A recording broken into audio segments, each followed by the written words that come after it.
freedom is the right to tell what they do not want to hear.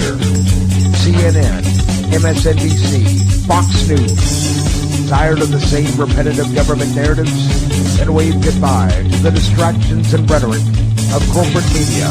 For this is Anti-Media Radio. But I want to get the language right. The government is in trouble. You're all a bunch of slaves! Bunch of slaves! What we need in the United States is not violence and lawlessness, but is love and wisdom and compassion toward one another. What's your definition of me? And now, here's your host, S.M. Gibson.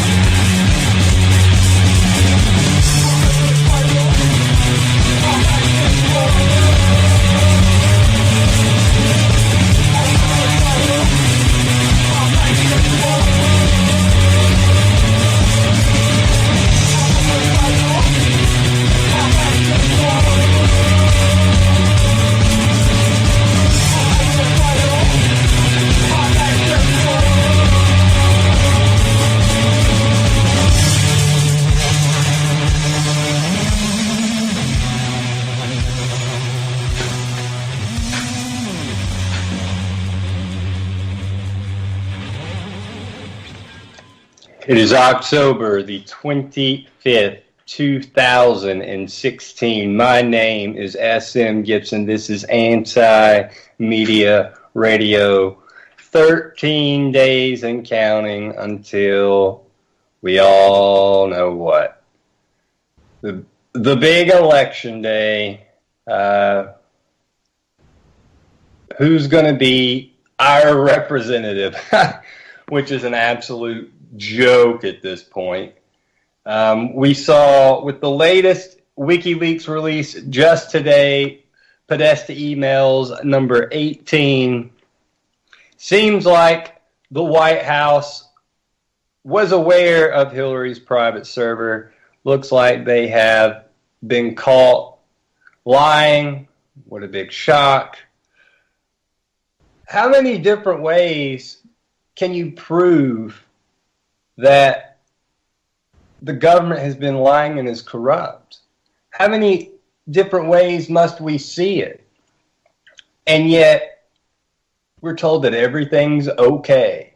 Don't worry about it. It's all going to be all right. We're talking about people that should be under the prison. This goes up as high as Barack Obama. We're talking James Comey.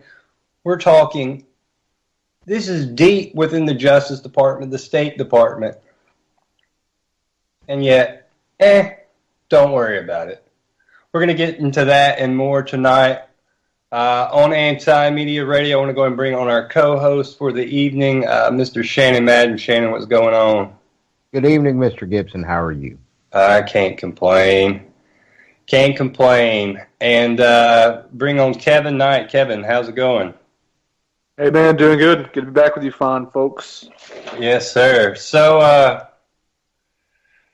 I don't even know where to begin the evening off. One thing, real quick, just a quick stat for everybody. Something that came across my Twitter feed earlier from Jill Stein, just in case you didn't know that we're bombing 7 countries. And PolitiFact was just letting everyone know, but you know how that goes. But yes, it is indeed true.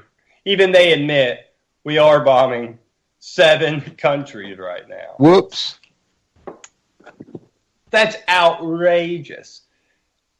We talked about it on the show, and Obama has bombed 8 that we know of in his presidency. One that doesn't get discussed very much is the Philippines, which that's been in the news.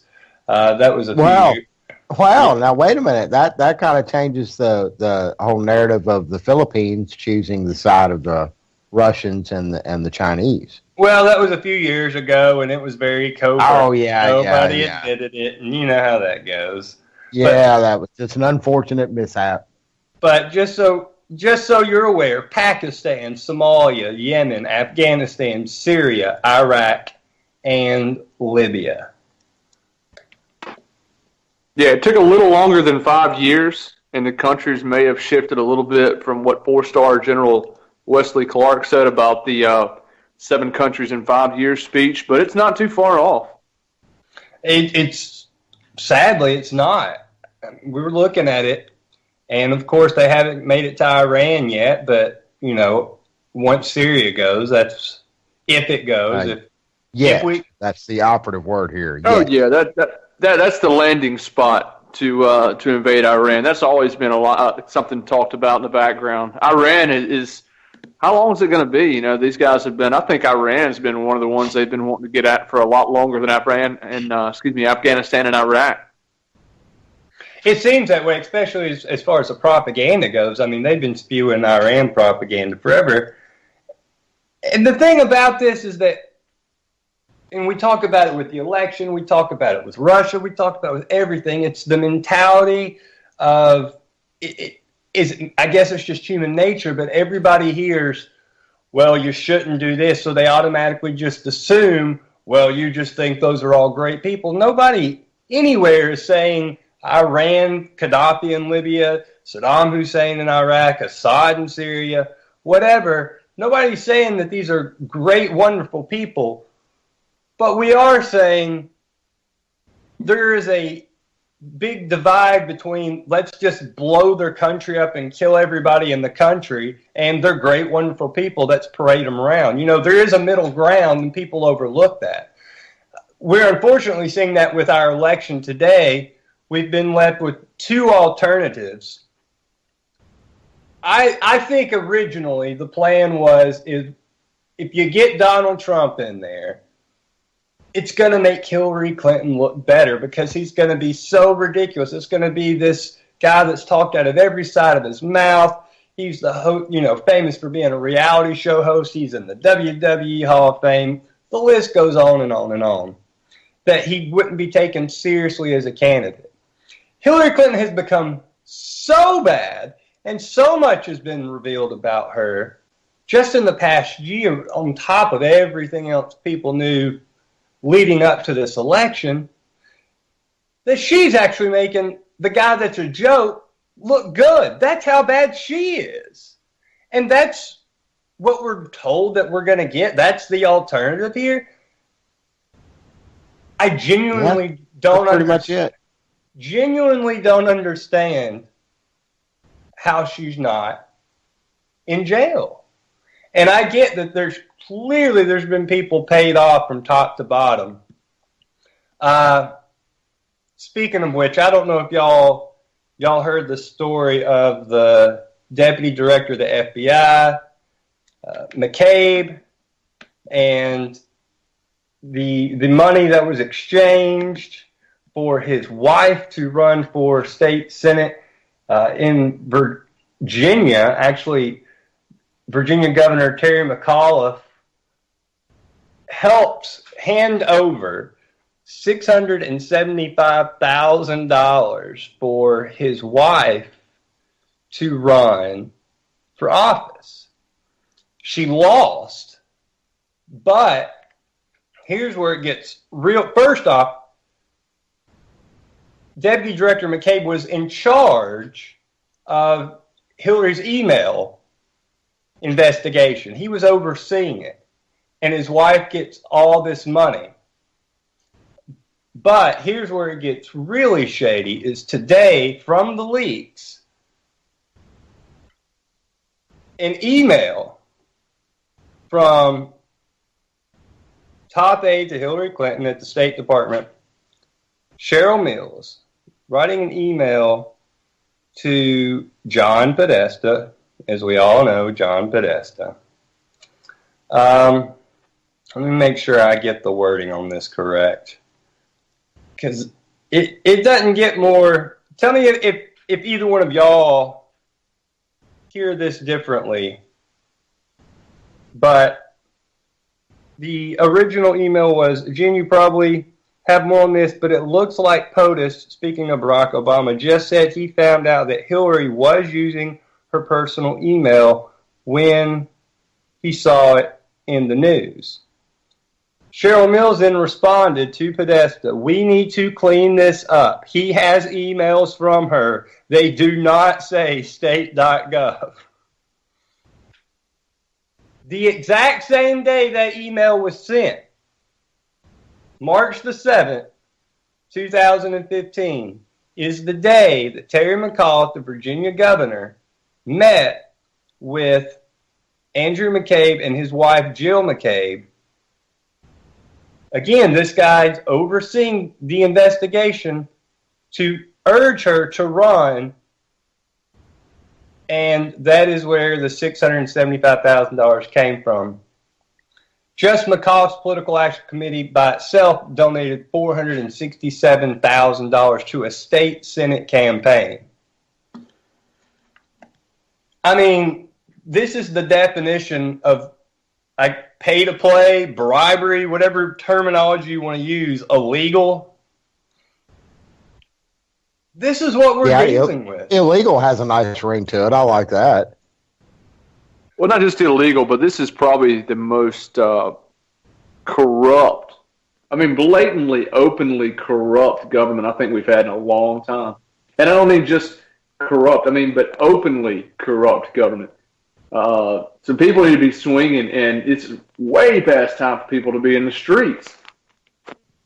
Well, I think you kind of are seeing people in the streets, and it's being directed. I think a lot of it is being directed with people wearing red baseball caps saying, "Make America Great Again." I personally don't trust Donald Trump, so I don't think directing whatever frustrations we have with our elected representatives that are just completely crooked. I don't feel like that's the best way to address it is via Donald Trump personally, but I think that's how a lot of people are doing it. They tell you that all these ex-Bernie people are supporting Hillary. That's a joke. That is a joke. All you have to do is get on Facebook, Twitter, whatever, social media. A lot of the ex-Bernie people have gone to Trump. A lot more. Jill Stein has gotten a lot of support. I don't see where any of them have gone to Hillary. That's who's more mad at her than anybody because of the way Bernie was treated. So, just out of curiosity, go ahead. Sorry. No, go ahead. No, just out of curiosity, did you guys see the clip that's now surfacing? It's a little bit older, but it's apparently from Michael Moore's documentary Trumpland. It's a good little clip. I think it's like 6 minutes long. My jaw literally dropped when I heard Michael Moore explaining why Trump should win and why he would win. In fact, he kind of explained a little bit of what you did, that we're actually seeing some of that marching in the streets going on in the form of Trump supporters. He actually referred to them as the Molotov cocktail. And I have actually used that phrase many times on this show. I was like, Michael Moore, you've been listening to the show, but I doubt that he has. But that's exactly what Trump is. It's for people that are frustrated with the system. I mean, he called him the hand grenade candidate, the Molotov cocktail candidate. That's what he is. It's people are just so fed up. They're so frustrated. It's just like, screw it. Let's just do this. Burn it down. And I think that's what a lot of people feel that a vote for Trump is. Because I would like to propose this as far as, a candidate that is probably a little bit more for the liberty-minded person.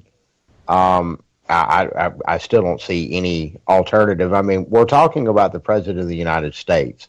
What exactly is that position these days anyways? Well, it's a PR job for sure. So that right there, go ahead and clarifies that things are not going to change one way or the other.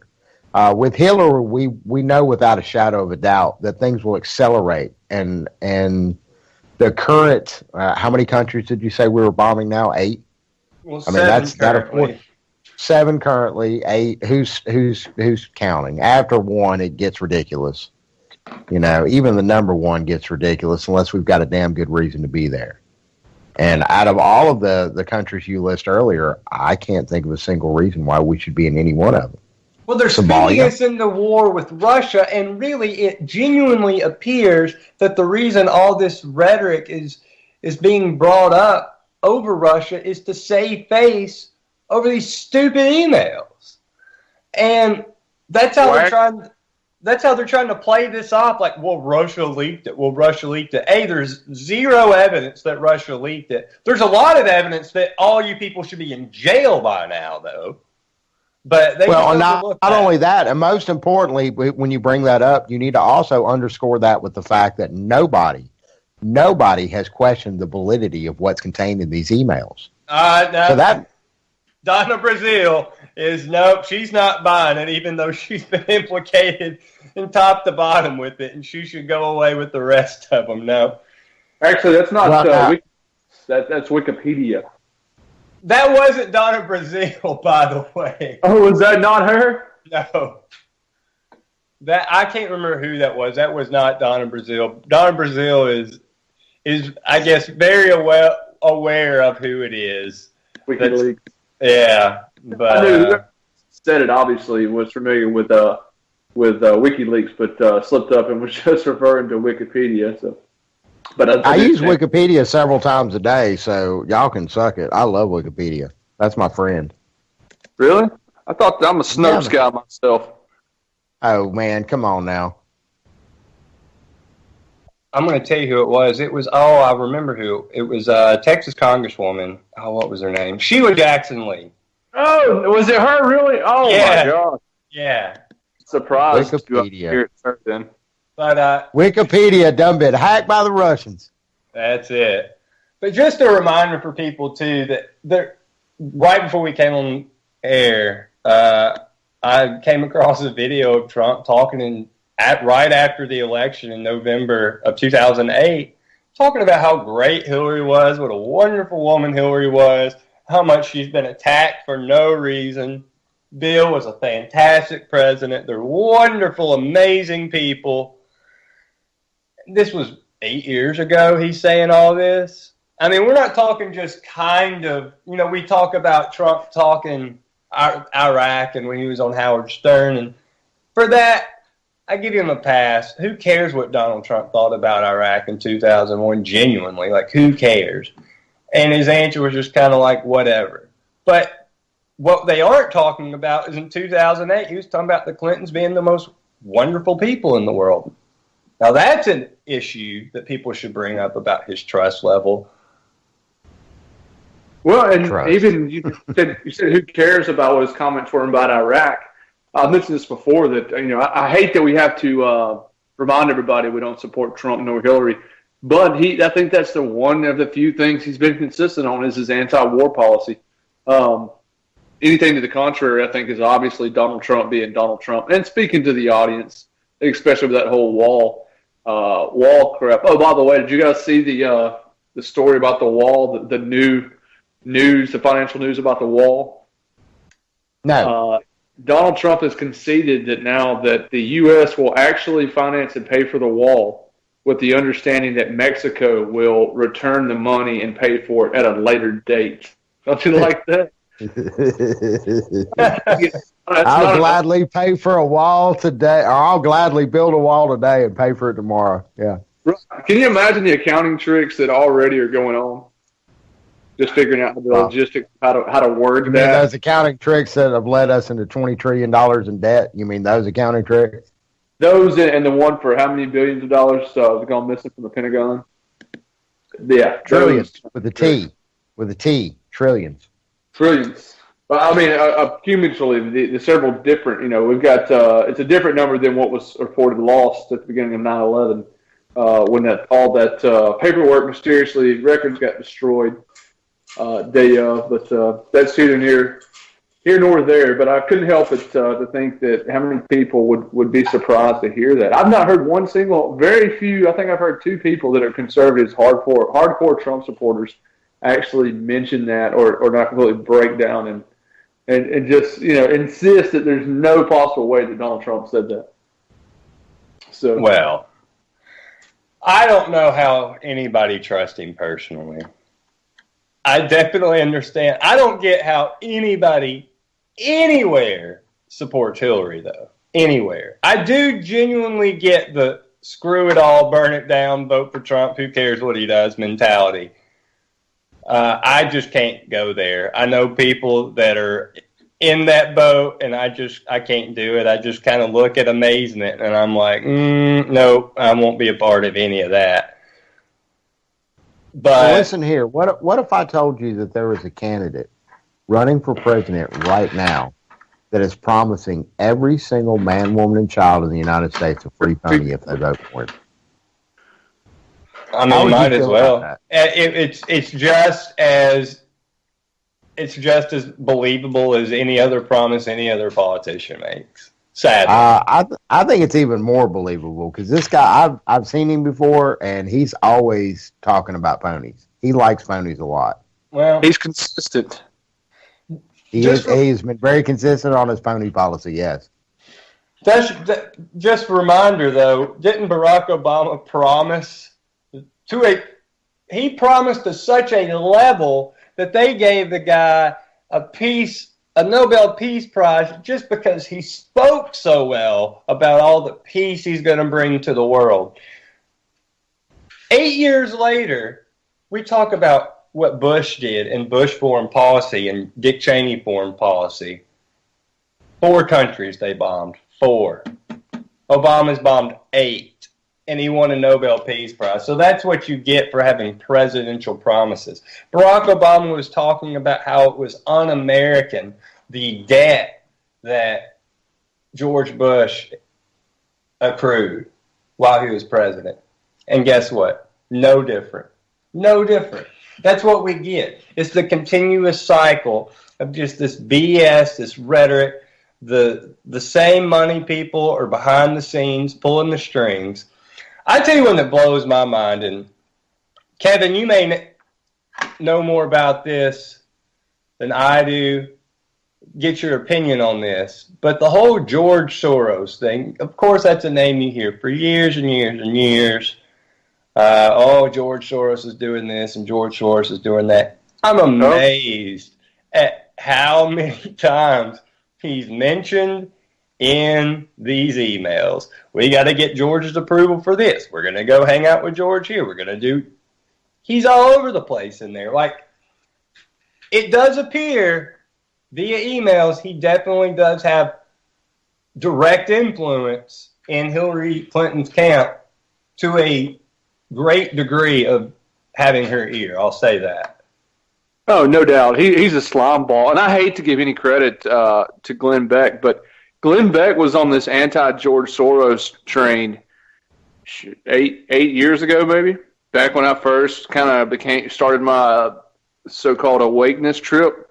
And he was really focusing, hammering down on that hard and a lot of stuff that George Soros has been involved with shorting the British pound and covering some of his, I guess, do you want to call it Nazi ties, some of the things that he did when he was a kid, when apparently in his Hitler Youth days, and just some of his other antics globally in his quest for a so-called open society. It's not surprising when you see some of the things that he's been involved with that the U.S. is partnering along with a lot of George Soros outside of the U.S. When we talk about the U.S. Aid Department, that's one of the programs that the U.S. government funnels money through to a lot of these activists in other countries that are willingly and actively overthrowing governments that are often followed up by military action on behalf of the U.S. But at the same time, often, and of course George Soros, he's not the only one, but he's definitely one of the, I guess, the more powerful ones out there. He's definitely doing what he can to make sure that he sees his vision come to fruition. So I don't want to say it's a little bit too late, but I'm not surprised. I think a lot of people are so familiar with George Soros' name.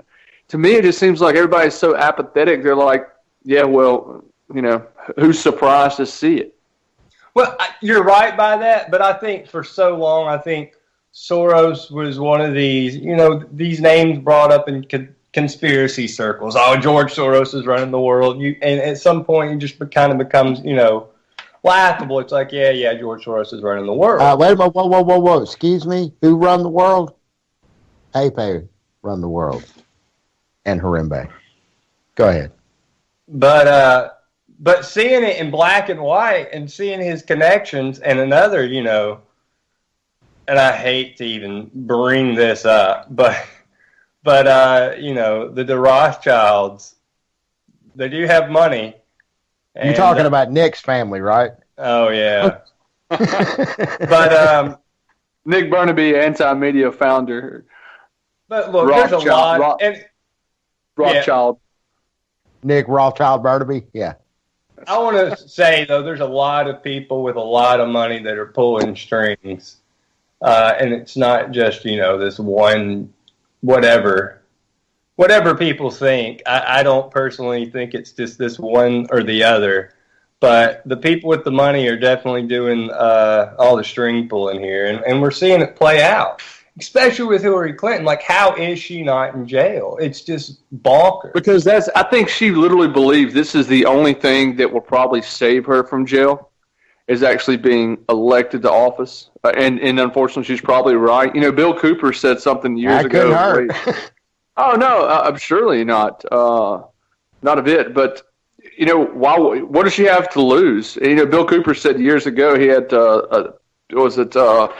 Behold a Pale Horse, and he's explaining, that all these power people, these people that are pulling the strings and buying influence, that, of course, would you or I not do the same in a little bit different manner when they're a lot of these guys are trying. It's not necessarily about power, but influence and securing what their vision is for the future and for their generations. And he brought up the point that wouldn't you do that if given the chance and in their position? Wouldn't you do that? Now, not exactly the actions, but it just goes to show the divide between the power and what people aspire to and how they choose to try to go on and look and influence the future. And you're right, Mr. Gibson. George Soros is by far one of the only people that are really pulling the strings. But I think chiefly it's the U.S. government, unfortunately, that's really probably having the most influence single-handedly on a lot of these actions. But they all just happen to be having their interwoven connections.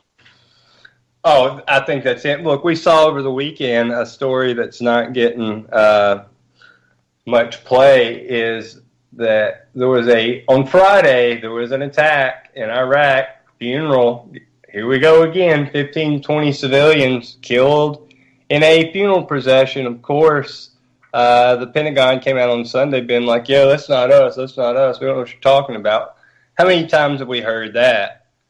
And then what's going on in Mosul right now in Iraq?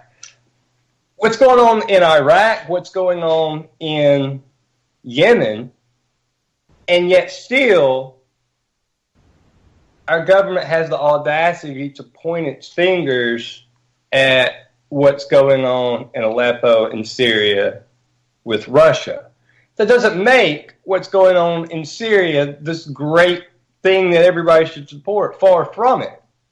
But, don't throw stones in glass houses, and that's what our government wants to do. When they do something, we don't know what you're talking about. That's okay. Don't worry about it. It's for the good. It's for the greater good. It's for the greater good. Libya, before Hillary Clinton got involved in Libya, amongst others, they had the highest standard of living in the Middle East, and now it's in shambles. So I don't know what the end goal is supposed to be here. Just total chaos? I mean, what is the objective at the end of the road? Because I don't know how any sane person could see, this is right. And another thing that's frustrating, too, is you have somebody like Trump that, we say, well, he's peace and whatever. Again, I don't buy it. And another reason I don't buy it is because he's like, we need to expand the military. The military is weak. We need to make it stronger. How much debt are we in again? How much are we spending every single year with all the other countries combined? And we're talking about spending more. I hate to hurt everybody's feelings, but we are broke. A thing that would go a long ways in preventing terrorism would be to stop creating terrorists by bombing countries all over the world. And I know that's a very unpleasant thing for people to hear, that their country has been causing a lot of this carnage in their tax dollars, but unfortunately that is the truth. if you've got neighbors and your neighbors don't keep their grass cut well, you don't really care for the whole overall look of what they're doing. You just think they're kind of scummy neighbors. So at some point, you just start going over to their house once a day and just punching their children in the face. And then their neighbor comes over and retaliates. And you're like, see, I told you they were bad. Like, that's what we're doing. It's like you're overlooking the fact of what we did to incite them. I just don't get how people don't see that. But I guess it's, far away for everybody else. They believe the rhetoric. And for the most part, corporate media, as we have seen in this election, they're not about reporting facts. They're not about reporting actual news. They're there to serve an agenda. They're there to push propaganda. If anything has come out of this election, the most positive that I see is that the media, and the politicians too, for the most part, but the media especially, has been exposed for what they really are. It's just, everybody's just getting told something to get them to the next election. It's all just make-believe. It's all just make-believe. I think Trump is a scummy guy. I don't trust him for the millionth time. But how in the world are you going to continually talk about some stupid thing that this guy said over and over and over? Meanwhile, the other candidate, there's information coming out about her daily at this point, new information daily, that proves that she should be in jail. That's mind-blowing. That the media is that much in bed with what's going on. And people, I think they're waking up to it. I think they're waking up to it. People need to be reminded that Donald Trump is not anybody's savior, even close to it. And people need to remember that it is about them, their loved ones, their community. Love your neighbor, love the people around you. Don't expect Donald Trump to save you, because he's not. And that's one thing that makes me nervous, is I think people are looking at him, that he's going to fix all this. And I don't think that's even kind of close to even being anywhere near the truth. If anything, and again, that's why I brought up what I brought up earlier. The President of the United States is only going to do so much and only going to go so far. See Barack Obama. The whatever the corporate agenda and our masters at play have planned for us, that's pretty much the way it's going to fall, regardless of who's sitting in that chair. The reason that Hillary is such a frightening choice is because it's definitely going to happen. There are no question marks. All of these things that are on the table, bombing Iran, continuing to stir up trouble with Russia and whoever else we decide to stir up trouble with, because that's the way we roll, America. The President of the United States is only going to do so much. They're going to give you a few talking points. They're going to get in the chair, and then they're going to do exactly what they're told by their masters. We all know this. We've seen it. President after president after president. What do you think? Real quick, what do you think the chances are? Let's just say hypothetically, Hillary wins, she gets in office, everything goes fairly smoothly. All the Russia rhetoric, do you think it dies down at all? Absolutely. Within days. They're going to have the first flight over there with the new president, whoever that happens to be, drinking vodka and Red Bull with Vladimir Putin. Sorry about that. We were just how it is. You slap. See, I don't believe that. I don't believe that with Hillary. I do think that they're using a lot of this Russia business to try to weasel out of getting caught for all their own misdeeds. But the powers that be, you can go back to Romney in 2012, and you can go back to the Kagans and that whole circle, Bill Kristol, and they got a beef against Russia for whatever reason. And I don't think, especially Hillary, they're just going to let that go. What in the world is gained by her politically to go on and on and on about the stupid no-fly zone like she talks about it? There's nothing she's going to gain from that politically. Why would she say that? That doesn't make her look strong. That makes her look like a psychopath. Because they have no plan. Because their number one plan, which was to, or seems to be, was to get Trump, as to be the head of the Republican Party, so that he could be seen as the buffoon that he really is, and that Hillary would be elected president. What do you do when your plan A completely shatters? Your B and C are not overcoming the anger and frustration of the American people. What else do you do? I mean, to me, they're acting completely, like you said, psychotic, chaotic. They don't know what they're doing. I worry just as much about the Russia situation as what the WikiLeaks even came out about, and that was, her explaining and her intentions to surround China and confront China out in the sea. So it's not just Russia, and considering how close Russia and China seem to be these days, I would tend to believe that yes, some of this Russia rhetoric will back off.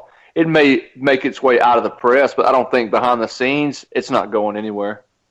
So that's what I think. I think it'll make its way out of the press. I do think the strong rhetoric will die off, depending on, look, who knows how this election's going to go.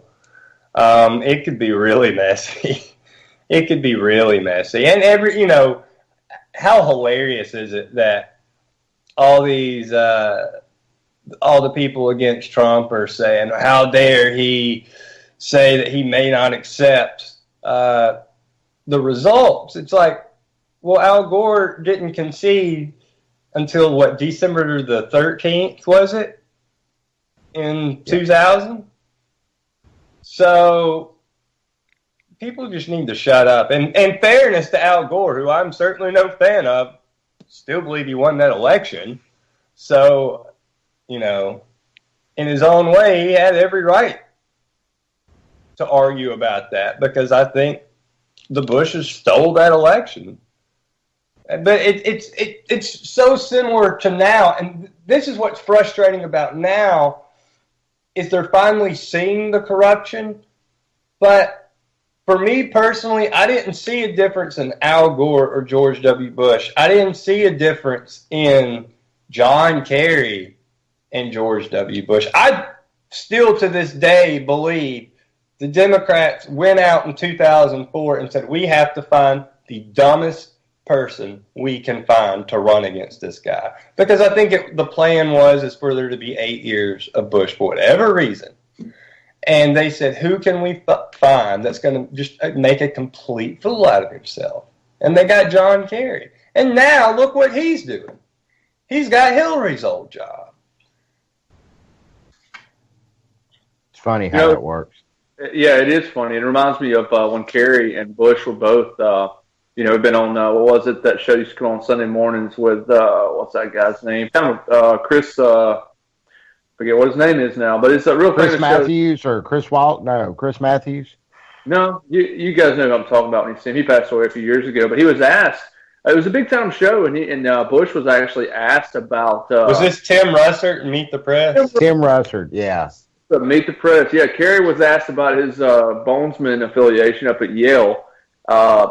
Bush was asked about it, and the question came up about who was going to win, and Bush reminded everybody that he was not going to lose. He was going to win, and he didn't. And that didn't sound like I'm confident I'll win. That was I know I'm going to win. Well, he should have, because that's exactly what happened in 2000, because they lost and he still won. Right. But another thing, look, Obamacare's in the news again. That's another one. Look at the 2012 election. How in the world people didn't wake up in that election and figure out what was going on? I, for the life of me, don't know. I know a lot of people did. But first off, the entire election was centered around the media telling everybody Mitt Romney is going to get the nomination. Like it or not, you can put anybody out here you want. He's going to get the nomination. Deal with it. The thing that's mind-blowing about that is the Republicans in the public eye. The whole election was supposedly about Obamacare and how terrible Obamacare was, which of course it turned out to be. But they found the one guy that was in Massachusetts doing the exact same thing. The one Republican that they could go, we got the idea from him. That's where we got our idea from, because he did it in Massachusetts.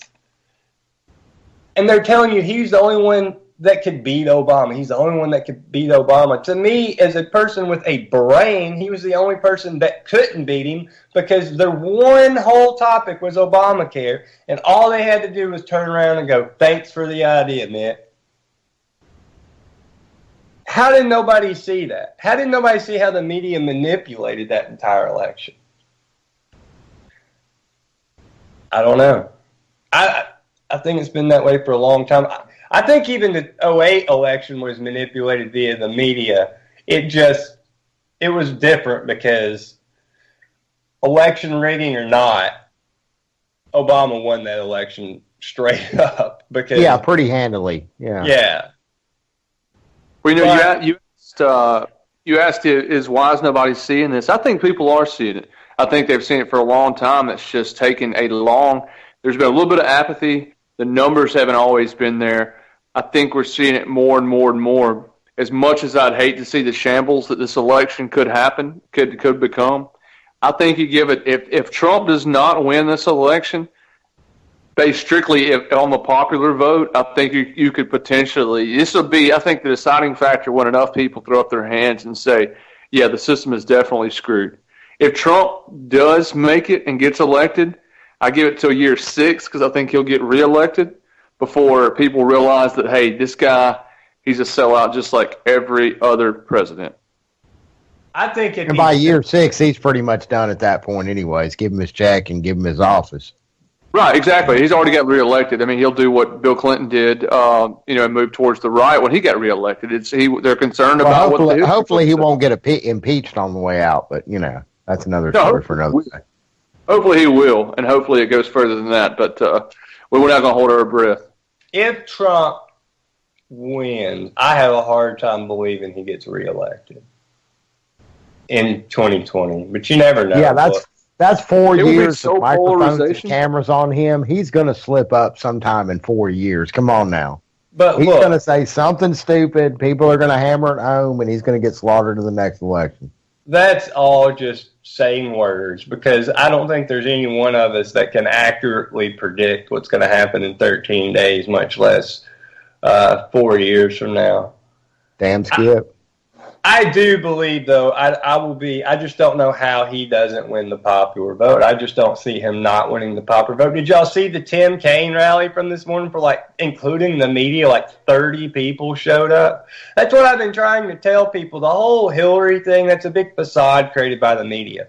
I almost cracked up when you said Tim Kaine rally. I mean, that's exactly. I knew nothing about the story that was fixing to come out of your mouth, but as soon as you said those 3 words, Tim Kaine rally, I envisioned probably about 20 people and a few news cameras and one or two camera flashes, and that's about it. And that's what happened. We'll see. I mean, we'll see what happens. It just kind of is what it is, and I'm worried. I hope everybody, this is the important thing to stress. On election day, people need to be calm. They need to be civil. They need to act like they have respect for their neighbors. They need to act like they love the people around them, which we all know how people behave, because I just have a terrible gut feeling that there's going to be people getting punched out for no reason on election day. And then, if the election goes sideways, who knows how people are going to react. Sideways? What do you mean by sideways? Well, look, it's not going to be real hard for him to win the popular vote, and she gets the electoral votes. If that happens, No. I don't think people are going to accept that. This is going to be a fair, honest, open election, dude. What are you talking about? I don't think people are going to accept that very well if that happens. Yeah, and that's for liberty-minded folks. That's kind of a positive, because there are a lot of pissed off, angry people that just got to see firsthand exactly how the system works, that are going to need to be educated and brought into the fold. Well, I'm ready, man. I'm ready for the challenge. I've heard the same thing. I think I brought that point up last week about the Electoral College, and it needs to be brought up every single time. I'm not so sure that that's a good thing to happen, if obviously, but based on our constitutional system that we have, our constitutional system, what's still here in its skeletal system, that the Electoral College is there. So I don't know. It seems like a bad precedent. A lot of times things get passed by the president before them. So if we were to go with a popular vote, Trump wins, it overrides Electoral College now. Whoever is next, it's going to be a lot worse, guaranteed. My point is too. The Electoral College, however, is not above reproach. There definitely are ways to rig and maneuver the Electoral College. They've done that through districting, for quite some time. There's ways to maneuver through that. Oh, definitely. And that's not to say that it's any kind of great system whatsoever. I don't want to have that badge on me, but I don't know. It's either way, it's rigged. It is so rigged. I mean, what can you do? But I do fear the same thing. I bet we'll see somebody get punched out. I hope not. But, everybody's just at each other's throats over this business. I don't get it.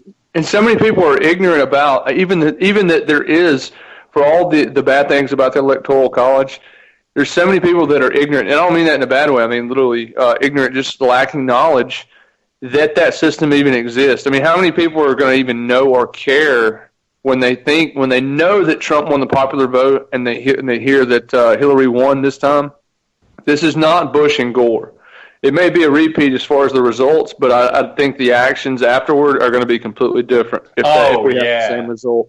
It's a whole different ballgame. We're in a whole different world than Bush and Gore. And people are already at each other's throats before it starts. I think they're supposedly telling people to wear, all the Trump people to wear red to the polls. That's not happening. Trump supporters, most of them are your workmen. They're going to be your middle class. They're going to be wearing whatever they're wearing to work on the way in and the way out. I just think self-identify. I just think people are going to get in fights. I hope they don't. I genuinely hope they don't. I hope everybody just is calm and peaceful. But people are acting a fool over all this business. We've only got, about 10 minutes here left in the show, and I wanted to hit on a story real quick about all the pipeline business. We've had Derek Bros reporting up in North Dakota, over the North Dakota pipeline they're trying to put in.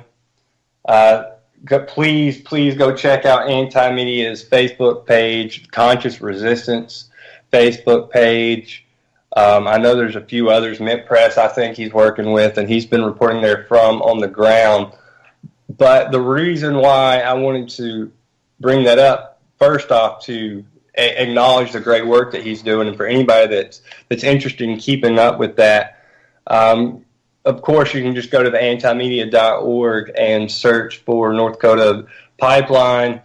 But just over the weekend, we had a pipeline on Friday rupture, I think, in Pennsylvania, and then another started leaking in Oklahoma. So it's not something the media is going to talk about. For whatever reason, they don't want you knowing about it.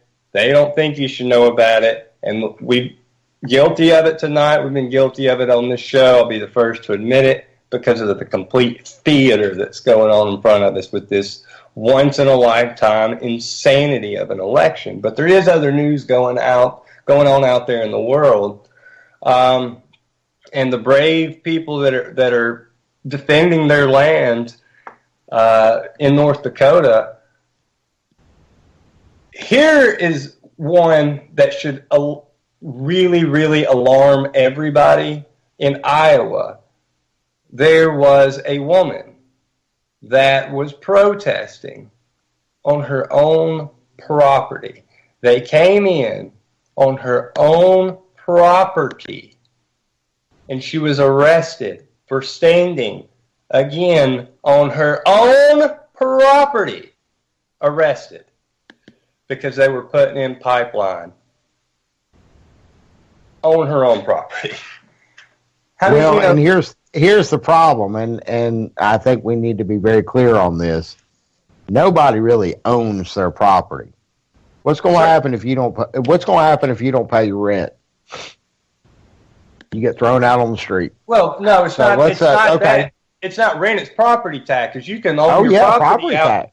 That's where it gets to. Is you can own your land outright, and you can have it. You can have it all paid for. But if you don't pay property tax, they're going to come knock on your door.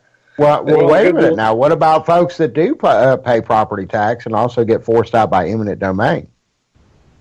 Which Donald Trump is on record of supporting. But you've also got mineral rights, and that's what a lot of this stuff gets involved with when you're talking about drilling oil rigs, pipelines, and whatnot. It's not just the property tax, but it's actually the mineral rights. It's everything below the grass and below that you do not own. If you we've seen it with people that are collecting rainwater on their property, and the government comes in and claims that they own the water that falls out of the sky. Right, that's that Agenda 21 stuff there. 2030 now, excuse me. But Calhoun, voting, y'all. This is where voting and paying our taxes has gotten us. This is way bigger than voting. I'm going to go ahead and read an excerpt of this story right now. If you want to read it in full, it is on the front page of the antimedia.org right now. The craziest story from the Dakota Access Pipeline that was completely ignored by mainstream media. In what such case? Calhoun County, this is again in Iowa, farmer Cindy Coppola was arrested last week for opposing the pipeline. But here's the crazy part. She was protesting on her own farm. The state of Iowa decided Cindy apparently didn't know what was good for her or her own land, and against her and her family's will, took the land, granted an easement for the Dakota Access Pipeline. Heartbroken in watching the addition of pipeline construction equipment turn her land into an alien landscape, she could no longer hold back her emotion. It was very frustrating. When I first saw that topsoil piled up when they started digging, my first reaction was to cry because we had tried everything, she told a local news affiliate there. After exhausting all legal options to stop the pipeline from using her land, and though a lawsuit brought by Iowa farmers is still in progress, she felt the need to physically stand in the way of the pipeline's construction.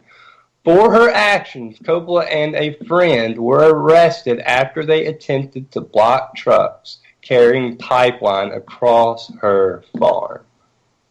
Wait a minute. Why do you keep saying that? Why do you keep saying her land? That's exactly what I just said, man. If they want it, they'll come take it. And there's nothing that you can do. Mineral rights, water rights, whatever the case may be. They'll make up whatever they want to get you off of your own land if they see fit. They see fit, meaning that if somebody a little bit more well-connected than you are has dinner with somebody else and kind of just mentions, we really need to get that one little spot of land those people won't sell. What can y'all do about it? Nah, don't you worry. We're going to go downtown and take care of that with some paperwork. Well, next thing you know, six sheriff cars show up in Ruby Ridge. Well, and that's something Kevin mentioned just a second ago. Everybody's talking about, we're going to take this country back and vote for Donald Trump. Go look up Donald Trump in eminent domain. just that in and of itself, he's all about coming and taking people's land. He is pro-government. And don't you think for a second, because everybody says, oh, he's got deep pockets and he's anti-this and anti-that. He is so pro-government, it's not even funny. Go look at his little graphic that he put up on Facebook a couple days ago. His little, what is it, the 10-point or 12-point or 15-point plan or whatever it was. You sent that to me, his first 100 days in office or whatever. Yeah, and every single item on the list ends with the word act. We've talked so much about that word when applied to government, the word act. What is act? What does act mean to you when applied to the United States government? Well, it's a complete act. I mean, you got the Freedom Act, the Patriot Act. Yeah, taxes, bureaucracy, staff to keep up with it, so on and so forth, committees and all of this. And of course, anytime that you get to gather, you got to feed these hogs. You got to put them up in a nice fancy hotel and make sure that they have an appropriate staff to take care of their every need, want, and desire. Yeah, I want to be a congressman. Why not? I'm running for Congress next election. Good luck. You're going to have to find some money to do that. Nah, you don't need no money. I'm just going to start talking shit. I'm good at that. We've only got a couple minutes here. I wanted to touch on this real quick. We won't get into it too much. Hopefully we're going to have the story up on the antimedia.org tomorrow, but it's a story that came out today via the Daily Beast, and take that for what you will. But new documents have revealed that AT&T has a secretive program that spies on Americans, for profit. That means that AT&T is actually benefiting financially. And if I had to guess, they probably all were in some capacity. I don't know if y'all saw where the Facebook COO in the WikiLeaks, she's all out in favor of Hillary. That came out, said she'd do anything she could to help her. That's really scary, especially when you've seen the amount of people that have been banned from Facebook. They do control information, and they can steer it in whatever direction they like. We saw it with Diebold, too, with the Bushes, though. I mean, I think we've seen this, even in recent time, we've seen this throughout the entire history of the country. I think just now it's coming out, and we're starting to at least being able to pinpoint the people that are actually doing some of this stuff. Just a couple of minutes left. Real quick. Does Hillary get indicted? Either one of y'all at all? No, she's not going to get indicted if she's president of the United States. I still don't believe she ever becomes president. I hope she doesn't become president. I'm definitely not pulling for her, but that's kind of the way it seems like it's going down. Listen, I hope she votes before that day. I don't believe. Well, there's always hope. I don't believe. I just think there's too much out there on her right now, and I think as far as the media goes, they've been proven that they're lying the entire time, and I think we need to start bracing for what we can do if moron Trump becomes president, because I don't see that as some positive outcome whatsoever. But I don't believe the media, what they keep telling me. Oh, she's the president. Deal with it, everybody. I don't believe them. I don't believe a word they say. I don't see how we're going to vote our way out of this. I really don't. No, and again, we've got two options, and neither one seem very good. But that's it for Anti-Media Radio. For Shannon, for Kevin, I'm SN Gibson. They'll be back tomorrow night. Anti-Media Radio out.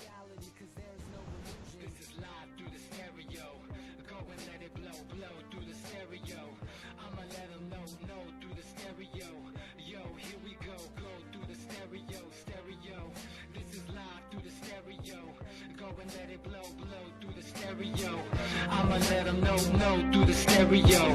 Yo, here we go through the stereo.